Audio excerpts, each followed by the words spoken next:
هوا خیلی سوز داره. میگم بریم بهش کمک کنیم. چه گذاشته بهش کمک کنیم که این دفعه دومش بشه. آخه اینجور که داره گل میچینه یه ساعت دیگه هم تمام نمیشه. اگر این دفعه سینه پهلو کنه کاری ساخته است.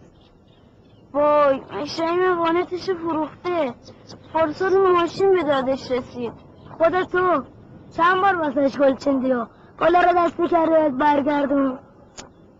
اون که گلی رو خودش انتخاب نکنه با دسته خودش هم نچینه دلش راضی نمیشه.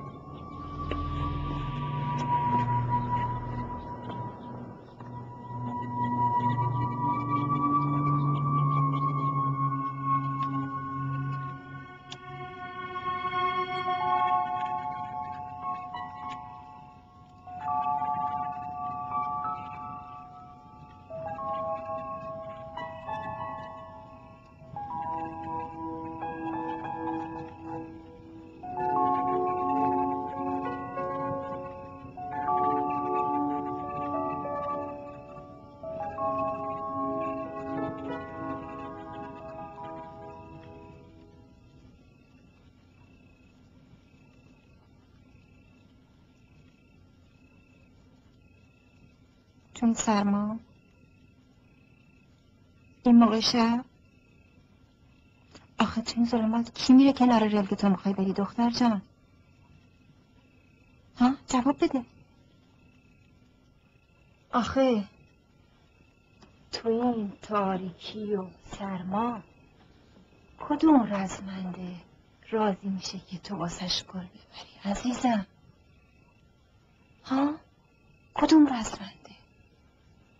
آسمون رو نگاه کن تا نیم ساعت دیگه برف میگیره. چرا انقدر منو عذاب میدی دختر؟ برو این گلا رو به فرجاش بگی بخواب. خدا دیگه نام ندارم.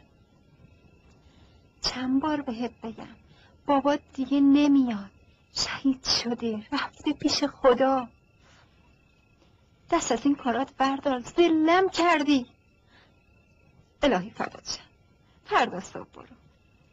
قربونت برم این گلا رو هم بده به من.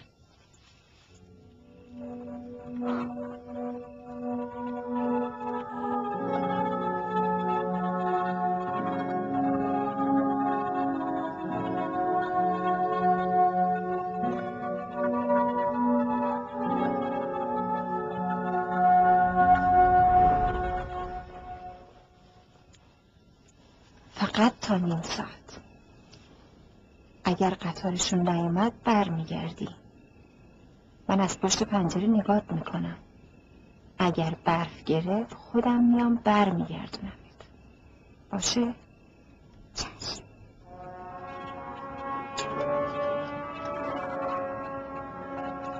فقط تا نیم ساعت.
سلام خانم کوچولو، دست گلتو به من میدی؟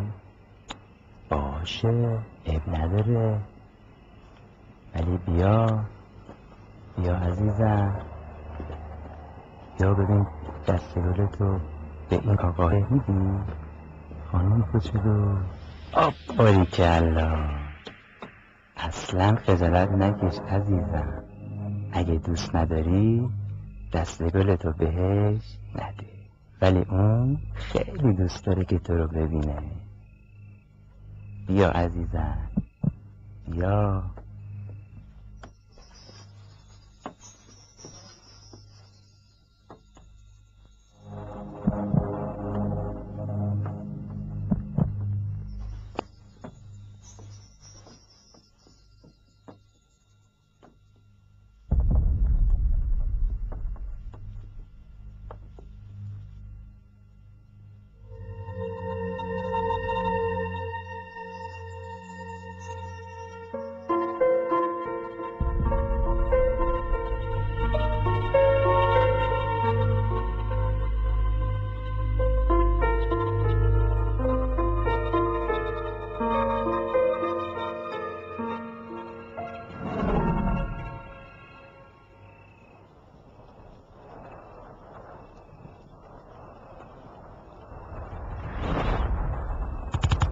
رو اول برس.